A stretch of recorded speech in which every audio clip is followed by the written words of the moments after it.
وہ بدبخت، وہ خبیث جو ابھی پڑا ہوا کومے میں،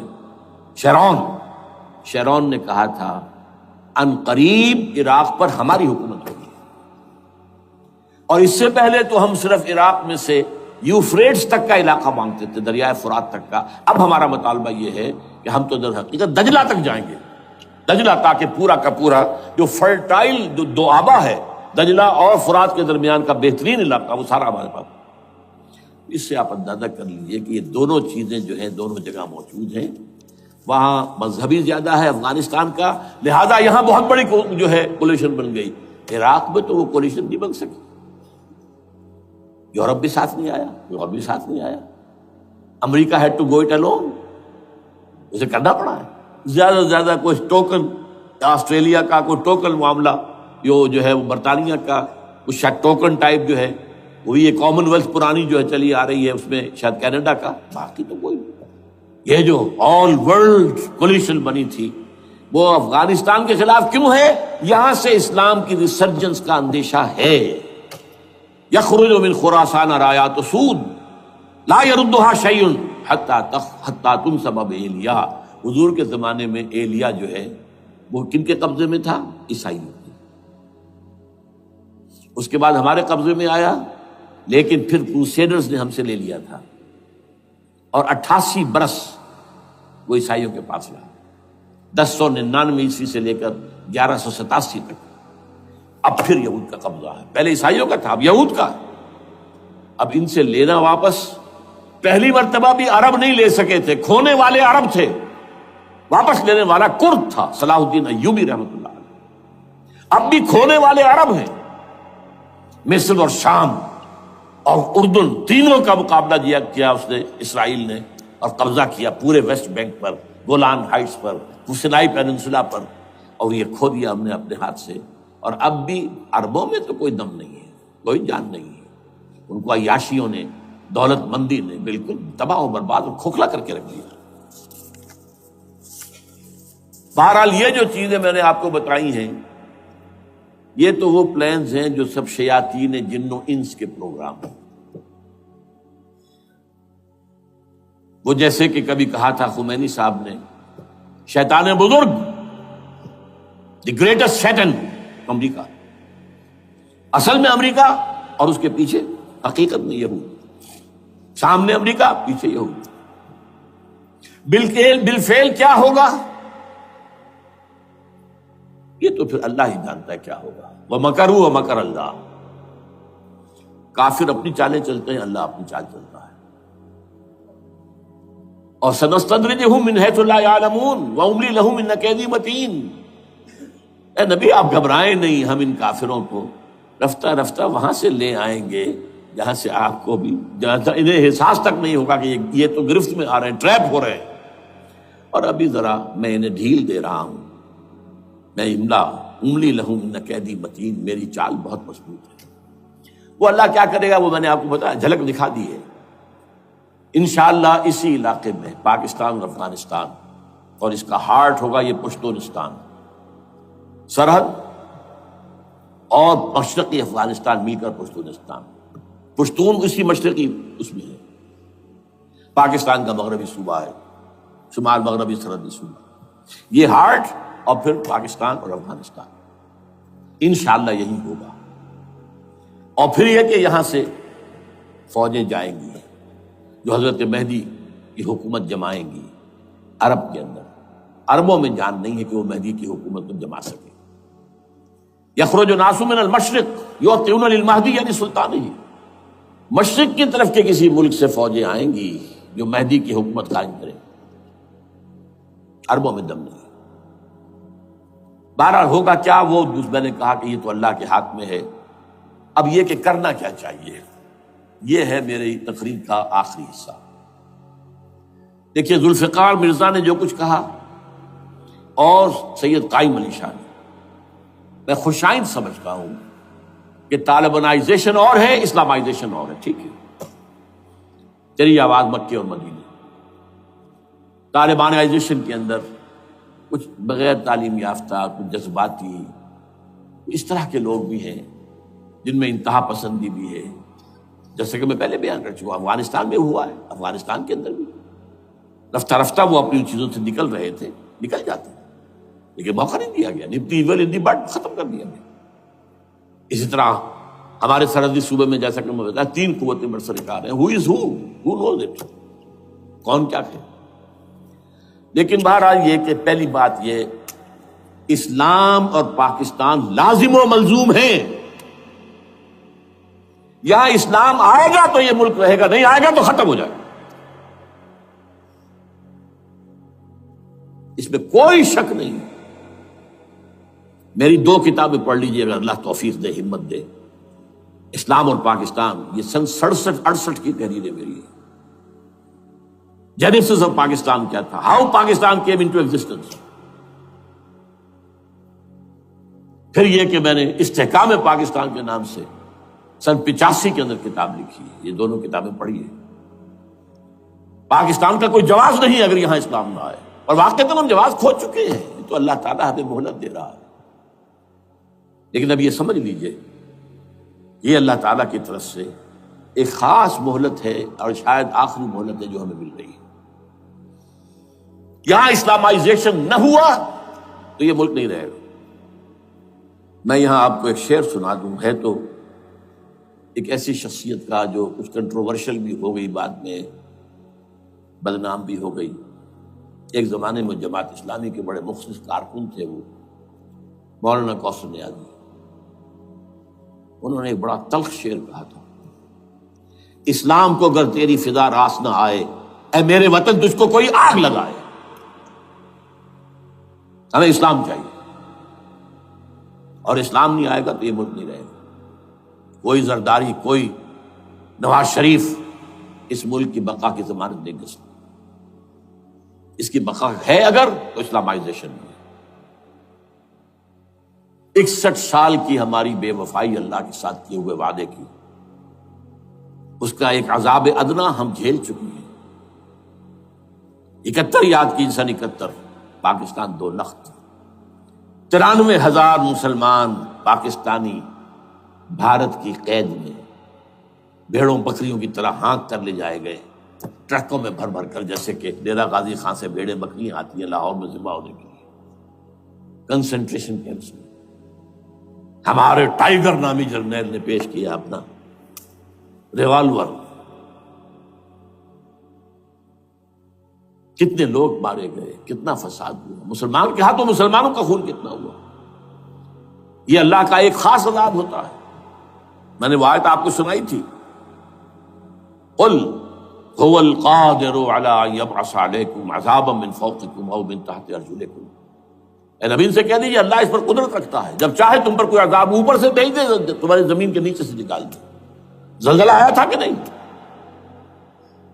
او یلبسکم شیعا، ایک تیسری شکل بھی ہے، نہ اللہ آسمان کو کوئی تکلیف دے نہ زمین کو، زمین پھٹے گی تو آدمی جائے گا نا اندر، بلکہ تمہیں گروہوں میں تقسیم کر کے، او یلبسکم شیعا فیذیق بعضکم بعض بعض، تو ایک دوسرے کی قوت کا ایک دوسرے کو مزہ چکھائے، تم خود ایک دوسرے کے گلے کاٹو۔ ہمیں کسی اور قوم کو تکلیف دینے کی ضرورت نہیں ہوگی، یہ کام ہمارے ساتھ ہو چکا ہے 1971 میں۔ بہرحال اب اس کے بعد بھی تاخیر تو ہماری جو کی تو ہے، اب ہم اس جگہ پر پہنچ گئے کہ شاید اب عذاب الاکبر آنے والا ہے۔ وہ آیت بھی میں نے شروع میں پڑھی تھی، وَلَنُذِيقَنَّهُم مِّنَ الْعَذَابِ الْأَدْنَىٰ دُونَ الْعَذَابِ الْأَكْبَرِ لَعَلَّهُمْ يَرْجِعُونَ۔ چھوٹا عذاب آیا سن 71 میں پاکستان، بہرحال مغربی پاکستان تو برقرار رہا، اس کا نام بھی پاکستان رہا۔ اب شاید بڑا عذاب آ رہا ہو، بلکنائزیشن جس کے نقشے جو ہیں دنیا میں شائع کیے جا چکے ہیں۔ اور اس اسلامائزیشن کے لیے جو میں کہہ رہا ہوں کہ اس کے بغیر یہاں پاکستان نہیں رہے گا، اس کے لیے اس کی جو دستوری، تدریجی، قانونی، پرامن اگر راستہ اختیار نہ کیا گیا تو ملیٹنسی بڑھے گی، یہ رکنے والی نہیں ہے۔ یہ جو اوپر کا جو علاقہ ہے، ایک ٹرائنگل ہے جس کا نقشہ کھینچا ہے ایک بہت بڑے مصری ادیب اور مورخ نے، شکیب ارسلان ان کا نام تھا۔ انہوں نے کہا ہے کہ یہ پامیر سطح مرتفع جو ہے، پامیر جسے روف آف دی ورلڈ کہا جاتا ہے، اس سے پہاڑوں کے سلسلے نکلتے ہیں، کوئی چین کی طرف چلا گیا، کوئی تبت کی طرف چلا گیا، جو قراقرم ادھر آ گیا پاکستان کی طرف، ہمالیہ آ گیا پاکستان انڈیا کی طرف، ادھر ہندو کش چلا گیا افغانستان میں. یہ سب جیسے کہ ایک جو پہیہ ہوتا ہے اس کے جو لگے ہوتے ہیں اسپوکس جنہیں کہتے ہیں. اس نے کہا کہ ایک طرف ہمالیہ اور ایک طرف ہندو کش، اس کے درمیان میں جو قوم رہتی ہے، اب نوٹ کر لیجیے، یہ ہمالیہ کا اینڈ جو ہے مغربی، وہ کیا ہے، یہ نتیا گلی وغیرہ اسی کا حصہ ہے، اس کے بعد ختم.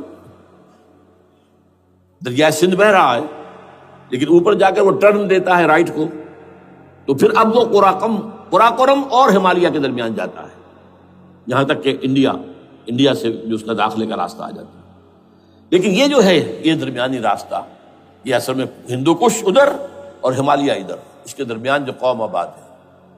اور اس ٹرائنگل کا بیس ہے مالاکنڈ کا پہاڑ، مالاکنڈ، ہمالیہ، ہندو کش. اس ٹرائنگل میں جو قوم آباد ہے، شکیب ارسلان کہتا ہے اگر پوری دنیا میں اسلام کی نبضیں ڈوب جائیں تب بھی یہاں کے لوگوں میں اسلام کی نبض چلتی رہے. یہ وہ علاقہ ہے جہاں سے پاکستان کے طالبان کا آغاز ہوا، جہاں سے پرامن تحریک چلی تھی، اس کا راستہ روک دیا گیا. اب وہ شدت پسندی پر آ گئے، اور یہ شدت پسندی بڑھے گی اگر آپ نے تشدد سے روکا. اگر امریکہ کے چمچے بنے رہے، اگر امریکی ایجنڈے ہی کو پورا کرتے رہے اور اپنے لوگوں کو مارتے رہے، تو جواب میں دریک چراغ حقیقت قبول کیا تم نے تو موج دودھ سے 100 آفتاب ابھریں گے. یہ اب جو آ رہے ہیں، کہاں سے آ رہے ہیں آپ کے یہ خودکش حملہ آور؟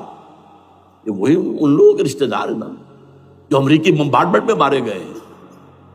کتنے ہیں جن کے بچے ختم ہو گئے، بیٹے مر گئے.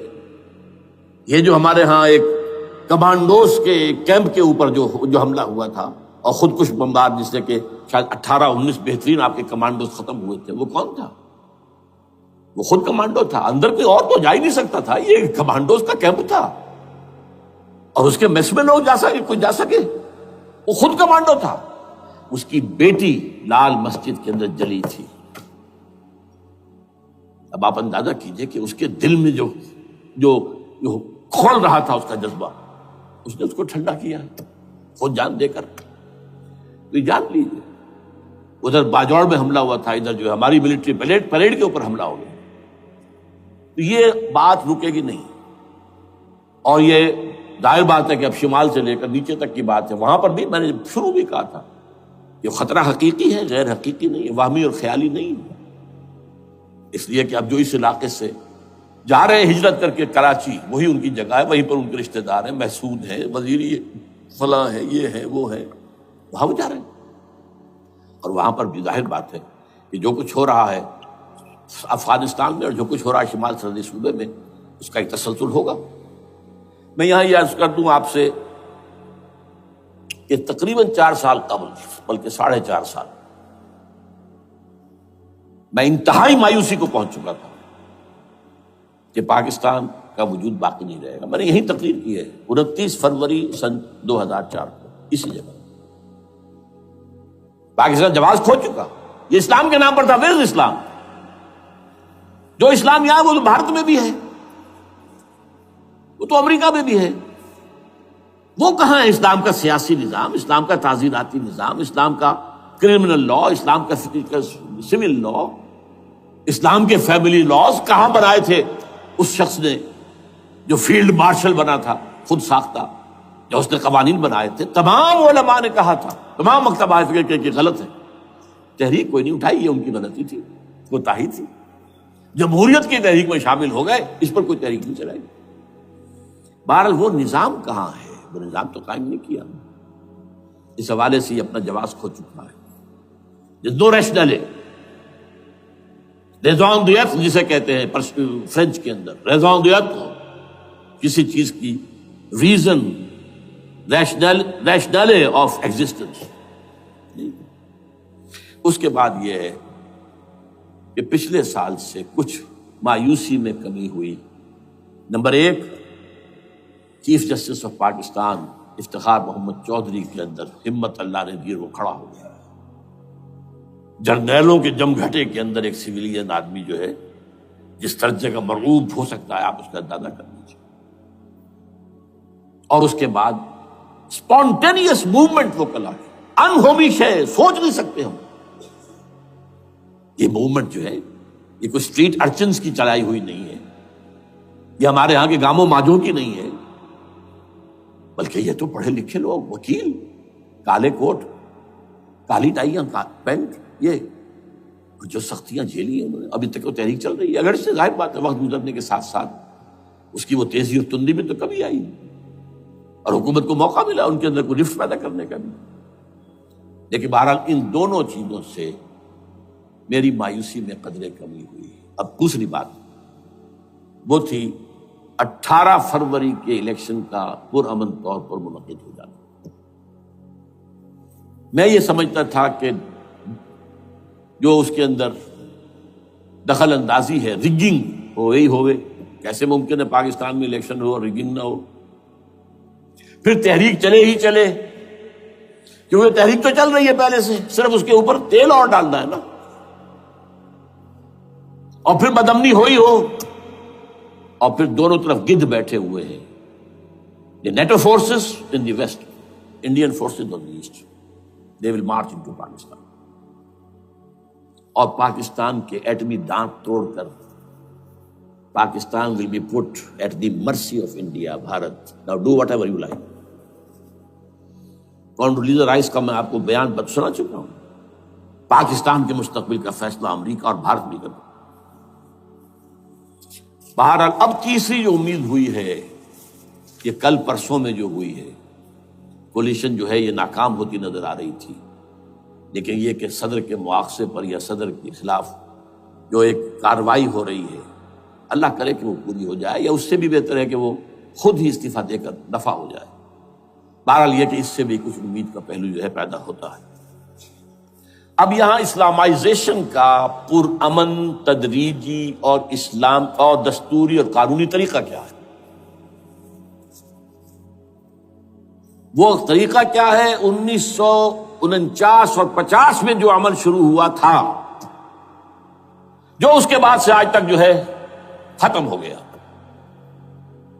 اس کو اثر دور شروع کیا جائے۔ دوڑ پیچھے کی طرف اے گردش ایام کی۔ 49 میں کیا ہوا تھا؟ قرارداد مقاصد۔ وہ گویا کہ پاکستان میں نظام خلافت کی جڑ تھی جو رکھ دی گئی تھی کہ sovereignty belongs to Allah and whatever authority we have it's a sacred امانت۔ یہ تو اصل میں استعمال کی جائے گی یہ قوت کتاب و سنت کے دائرے کے اندر دس از خلافہ، ان ایسنس اٹ از خلافہ۔ خلافت کی بنیاد رکھ دی گئی۔ اس سے پہلے 48 میں سن 47 کی ایک تقریر کی وجہ سے جو غلط فہمی پیدا ہوئی تھی قائد اعظم کی 11 اگست کی، اس کا انہوں نے کراچی کی ہائی کورٹ بار ایسوسیشن میں جا کے کہہ دیا تھا، کچھ لوگ شرارت کے ساتھ یہ پروپیگنڈا کر رہے ہیں کہ پاکستان میں دستور شریعت پر مبنی نہیں ہوگا، یہ فتنہ ہے، غلط کہہ رہے ہیں، نفی کر دی تھی۔ اب یہ دوسری بات ہے کہ اندھوں کے اندھے جو ہیں وہ اس 11 اگست کی تقریر کو لیے پھرتے ہیں، اس کے ایک جملے کو، اور یہ اتنی کھلی بات جو کی، شریعت کا لفظ، شریعت، پاکستان کا دستور جو سمجھتا ہے کہ شریعت پر نہیں مبنی ہوگا وہ غلط کہتا ہے، وہ شریر ہے، شرارت پیدا کر رہا، یہ قائد اعظم کے الفاظ۔ بہرحال اس کے بعد ایک عمل کیا ہوا تھا سن 50 میں، یہاں کے سیکولر عناصر نے ایک بڑا شور مچایا، کس کا اسلام لاؤ گے؟ شیعہ کا، سنی کا، دیوبندی کا، بریلوی کا، وہابی کا، کس کا اسلام؟ اللہ تعالیٰ غریق رحمت کرے ان بزرگوں کو، پاکستان کے تمام مذہبی مکاتب فکر کی ٹاپ کی قیادت جمع ہو گئی کراچی میں، شیعہ بھی، اہل حدیث بھی، بریلوی بھی، دیوبندی بھی، 31 علماء، جماعت اسلامی بھی، مولانا مودودی بھی اس میں تھے۔ انہوں نے 22 پرنسپلز ایگریڈ اپون، دستور بنانے کے لیے 22 پرنسپلز ہیں، حاضر ہیں، بناؤ دستور۔ اب کوئی دلیل نہیں رہی، کوئی عذر نہیں رہا، تمام مکاتب فکر کے لوگ جمع۔ بعد میں ہوا کیا ہے، اس میں کس کا کتنا رول ہے یہ بڑی درد بھری داستان ہے، میں اس وقت کو چھیڑنا نہیں چاہتا۔ حاصل کیا ہے؟ وہاں سے ہمارا پروسیس ڈیریل ہوا، کچھ اپنوں کے کیے، کچھ بیرونی دباؤ کے تحت۔ قرارداد مقاصد کی سزا دی گئی لیاقت علی خان کو، تم نے پاس کرائی ہے۔ اسے ایسے قتل کیا گیا کہ سراغ تک نہیں ملا کہ کس نے قتل کیا۔ یہ ایسے تو نہیں ہوتا، اس کے پیچھے بڑے بڑے کریکٹرز، بڑے بڑے کردار۔ اب اس کے بعد وہ عمل کیسے شروع ہو؟ ضیاء الحق نے جو ایک ادارہ قائم کیا تھا فیڈرل شریعت کورٹ، اصولی اعتبار سے بہترین قدم تھا۔ وہ کیا تھا؟ یہ شریعت کورٹ ہے، اس میں کوئی شخص لائے پیٹیشن کہ پاکستان کا فلاں قانون جو ہے میں ثابت کرتا ہوں کتاب و سنت کے منافی ہے، یا کورٹ سو موٹے لے لے کسی بھی معاملے کو، ایگزسٹنگ جو قوانین ہیں ان کا جائزہ لے کہ اس میں یہ پورا قانون یا اس کی یہ شق جو ہے یہ خلاف شریعت ہے، اس پر آرگومنٹ ہو، دونوں طرف کے دلائل ہوں، علماء بھی آئیں، وکلاء بھی آئیں، بحث کریں۔ شریعت کورٹ کا تو میدان ہوتا کھلا۔ بالآخر اگر کورٹ فیصلہ دے دے کہ ہاں یہ ایگزسٹنگ قانون یا جو قانون قابل زیر غور ہے بننے جا رہا ہے یہ خلاف شریعت ہے یا جزوً شریعت کے خلاف ہے، تو وہ اسے کینسل کر دے گا اور کہہ دے گی کورٹ کہ اگر یہ مرکزی معاملہ ہے تو مرکزی حکومت، صوبائی معاملہ تو صوبائی حکومت، اتنی مدت میں 3 4 6 مہینے کے اندر اندر اس کی آلٹرنیٹ لیجسلیشن کر لے، جیسے ہی مہلت ختم ہوگی یہ قانون ڈیفنکٹ ہو جائے گا۔ اصولی اعتبار سے اس سے زیادہ صحیح اسکیم کوئی نہیں سوچ سکتا، آج بھی میں قائل ہوں۔ لیکن یہ بدبختی تھی اس شخص کی، ضیاء الحق کی، اس کو بالکل غیر مؤثر کر دیا۔ 2 ہتھکڑیاں پہنا دی، 2 بیڑیاں پہنا دی۔ کانسٹیٹیوشن آف پاکستان آپ کے دائرے کار سے خارج ہے، یہ سیکریٹ کاؤ ہے، ہاتھ نہ لگانا۔ جو جوڈیشل پروسیجرل لاز ہیں، ضابطہ دیوانی، ضابطہ فوجداری، یہ بھی تمہارے دائرے سے خارج ہے۔ مالی معاملات 10 سال تک خارج، اور فیملی لاز مستقل خارج۔ انا للہ و انا الیہ راجعون۔ اب کرنے کا کام کیا ہے؟ نمبر 1، فیڈرل شریعت کورٹ کے دائرے پر جو تحدیدات ہیں، لیمیٹیشن ختم کی جائیں یکسر۔ نمبر 2، اس کا سٹیٹس کم سے کم ہائی کورٹ کے درجے کا ہونا چاہیے۔